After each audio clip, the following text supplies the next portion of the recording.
আসসালামু আলাইকুম everyone, welcome back to my channel. তো বন্ধুরা সবাই কেমন আছেন? আশা করি ভালো আছেন। তো দেখেন আজকে অনেক লেট করে ছাদের উপরে আসলাম, এসে দেখি জগ তারপর ট্রে এগুলি পড়ে আছে ফ্লোরে, আর এদিকে হাঁসের বাচ্চাগুলি খাঁচার ভিতরে নেই। তো পরে খুঁজতেছিলাম কি হলো, ঘটনাটা কোথায় গেল ওরা। তো একটু এদিকে তাকিয়ে দেখতেছি যে হাঁসের বাচ্চাগুলি দেখা যাচ্ছে এই পাশে। পরে এদিকটাতে যখন আসলাম, এসে দেখি যে একটা ছোটোখাটো একটা সুইমিং পুল হয়ে গিয়েছে ওদের জন্য। এই যে দেখেন ওরা কিভাবে খেলাধুলা করতেছে। আসলে যতটুকু না পেরেশানিতে ছিলাম যে কোথায় কিভাবে নেমে গেল বা কিভাবে বের হলো, এই সুইমিং পুল দেখে বা পুকুর দেখে আমার মনটা একেবারেই ভালো হয়ে গিয়েছে। কারণ ঘরের ভিতরে কিভাবে যেন পানি প্রবেশ করেছে, বৃষ্টির পানি। হয়তো সারা রাত্র এভাবে বৃষ্টি হয়েছে এবং সকালেও বৃষ্টি হয়েছিল। তো এই পানিগুলি এখানে আসার পরে ওরা খুব খুব আনন্দের দিব্যি খেলাধুলা করতেছে, দেখেন ঘুরে বেড়াচ্ছে। তো আর হঠাৎ করে ওদেরকে দেখতে দেখতে দেখি যে একটা ডিম, অর্থাৎ নতুন যে মুরগিগুলি কিনে এনেছি তার মধ্যে একটা মুরগি ডিম পারলো, তাও সেটা একটু আঁকা বাঁকা। তো যাই হোক, আলহামদুলিল্লাহ অবশেষে একদিন পরে মুরগিটা আনার একদিন পরে, অর্থাৎ বুধবার মুরগিটা এনেছি দুপুরে। আর বৃহস্পতিবার দিন গেল, আজকে জুমার দিন, আলহামদুলিল্লাহ। তো ডিম পেড়েছে একদিন পর। তো খুবই ভালো লাগতেছিল। যাই হোক, তারপর অবশেষে আমি আবারও হাঁসের বাচ্চাগুলি খেলতেছে পানির মধ্যে। আমি এটা দেখার জন্য আবারও ভিডিওটা করতেছি বা আমি দেখতেছি। আমার আসলে খুব মনে পড়ে যাচ্ছে গ্রামের বাড়িতে যখন মানুষ হাঁস পালতো বা দেখতাম এরকমভাবে পানিতে খুব হাঁস খেলাধুলা করতো। এগুলো আসলে খুব ভালো লাগে। তো এই বেবিগুলা কি সুন্দর পানিতে খেলতেছে, মানে আমি ওদেরকে কি করব, আমি লাস্ট পর্যন্ত বসে বসে ওদের খেলা দেখতেছিলাম আর বসে বসে ওদের ভিডিও করতেছিলাম। আমার খুবই ভালো লাগতেছিল। তো আমি আসলে ওদেরকে কোনো তাড়ানোর কোনো আমার চেষ্টা ছিল না, আমি দেখতেছিলাম। তো ভিডিওটা যেহেতু কাট করে দিয়েছি, অনেকক্ষণ যাবত আমি ভিডিও করতেছিলাম এবং ওদের এই দৃশ্য দেখতেছিলাম। তো দেখেন এখানে ফাউমি মুরগিগুলি বাচ্চাগুলি আছে, এগুলিকে আমি অর্থাৎ ওই খাঁচাটাতে নিয়ে যাব আর কি। যেহেতু এখানে আরও অন্য মুরগি, দেশি মুরগি আছে, দেশি মুরগির বাচ্চাগুলি রেখে ফাউমিগুলিকে আলাদা করে ফেলতেছি। তো আসলে আমি ভাগে ভাগে ফাউমি এবং সোনালি, গলাশিলা এগুলি আলাদা আলাদা করে দিলাম।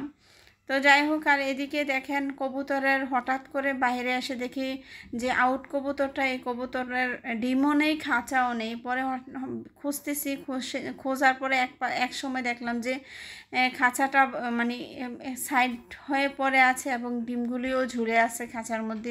এই ফাঁকাটা দিয়ে দেখলাম পেছনে। পরে যাই হোক, ওইটাকে অনেক কষ্টে বের করলাম।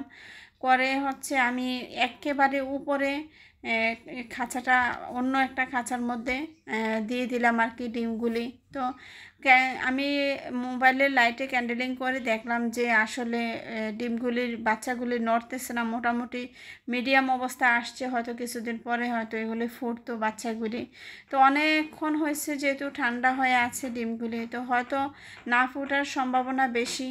তারপরে এভাবে দিয়েছি, দেখা যাক। অনেক বেশি বৃষ্টির ঝড় বাতাস ছিল যার কারণে এই অবস্থা। আর এদিকে দেখেন মরিচের যে টবে মরিচটা লাগিয়েছিলাম, মরিচ ধরে আছে, ওই টবটা আপনার বাতাসে পড়ে গিয়েছে হাউজের ভিতরে। তো ওকে উঠিয়ে দেব। আর এদিকে কবুতরের ডিমগুলির জন্য খারাপ লাগতেছে যে আসলে অধিক ঠান্ডা থাকার, কখন কি গতকালকে যখন বেশি বৃষ্টি হচ্ছিল তখনই পড়েছে না রাত্রে পড়েছে তা আমি জানি না, একেবারে ডিমগুলি ঠান্ডা হয়ে বসে গিয়েছে আর কি। তো এজন্য খারাপ লাগতেছে, হয়তো বা এগুলি বাচ্চা আর হবে না, যেহেতু নড়াচড়া পাচ্ছি না। তো আর কি করার, তারপর আমি দিয়ে রেখেছি, দেখা যাক। আর এদিকে অনেক বেশি ময়লা হয়ে আছে, পুরো ছাদের অবস্থা খুব খারাপ। তো যেহেতু ঝড় বৃষ্টি হয়েছে, তো আমি এদিক দিয়ে ঘরটা অনেকটা মোটামুটি পরিষ্কার করার চেষ্টা করতেছি। তো পানিটা আমি একেবারে বাইরে ফেলে দিয়েছি। আর এদিকে এই কোয়েল পাখিগুলিকে পানির জন্য আর খাবার দিতে পারি নাই। তো খাবার দিতে এসে দেখি নতুন কোয়েল পাখিও আলহামদুলিল্লাহ আজকে জুমার দিন ডিম পেড়েছে। তো আলহামদুলিল্লাহ, মাশাল্লাহ, সবাই মাশাল্লাহ বলবেন, আলহামদুলিল্লাহ বলবেন, মাশাল্লাহ বলবেন। মাশাল্লাহ, আজকে নতুন মুরগি ডিম দিল, নতুন কোয়েল পাখি ডিম দিল, আলহামদুলিল্লাহ। আজকে জুমা মুবারক, অর্থাৎ জুমার দিনটা আমার জন্য আলহামদুলিল্লাহ কেন যে শোভনীয় হয়। সব মানে বেশিরভাগই আমার জুমার দিনে অনেক বেশি সুখবর বা ভালো কিছু আমি পাই। তো আলহামদুলিল্লাহ আজকে নতুন কোয়েল পাখি ডিম দিল, নতুন মুরগি ডিম দিল। তো যাই হোক, ওদেরকে আমি খাবার দাবার এখন দিচ্ছি বা দিব। তো আর ঘরটা একদম পরিষ্কার করে নিলাম। তো এদিকে যেহেতু পানিগুলো ফেলে দিলাম সেচে, তো দেখেন এই যে হাঁসের বাচ্চাগুলি এই পাশে চলে আসছে। তো আমি এই পাশটা পরিষ্কার করে এখন ওদেরকে মাঝখানে সময়টা আবার একটু খাঁচার ভিতরে দিয়ে দিয়েছিলাম হাঁসের বাচ্চাগুলিকে, ওরা আবারও বের হয়ে গিয়েছে। তো আমি সমস্ত ছাদটা এবং মুরগির ঘরটা পরিষ্কার করার পরে একটু শুকিয়ে গিয়েছে এ পাশটা দেখেন।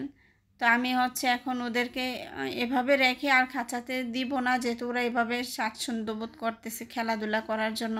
তো আমি ওদেরকে এভাবে রেখেই আমি এখন দরজাটা লাগিয়ে দেবো, চলে যাব মোটামুটি ছাদের কাজ। অনেকক্ষণ ছাদে কাজ করলাম আজকে। তো গতকালকেও অনেকক্ষণ কাজ করেছিলাম, আজকে এত কাজ করতে হবে ভাবতে পারিনি। তো দেখেন বাইরে অংশটা অনেক বেশি ময়লা ছিল।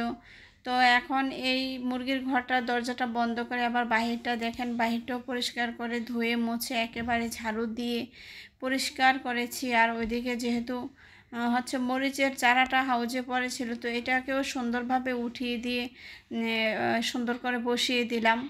তো এখন আর আজকে আর অন্য কোনো কিছু করব না। এটার পাশে যেই চারাগুলি দিয়েছিলাম, ফুলের বিচিগুলি, ওইগুলি চারা গজিয়েছে আলহামদুলিল্লাহ। তো আজ আর কিছু বলবো না, এখানে সমাপ্তি, বিদায় নিচ্ছি। আপনারা সকলে ভালো থাকবেন, আমার জন্য দোয়া করবেন। ভিডিওটা কেমন হলো জানাবেন কমেন্টের মাধ্যমে। তো আল্লাহ হাফেজ, আসসালামু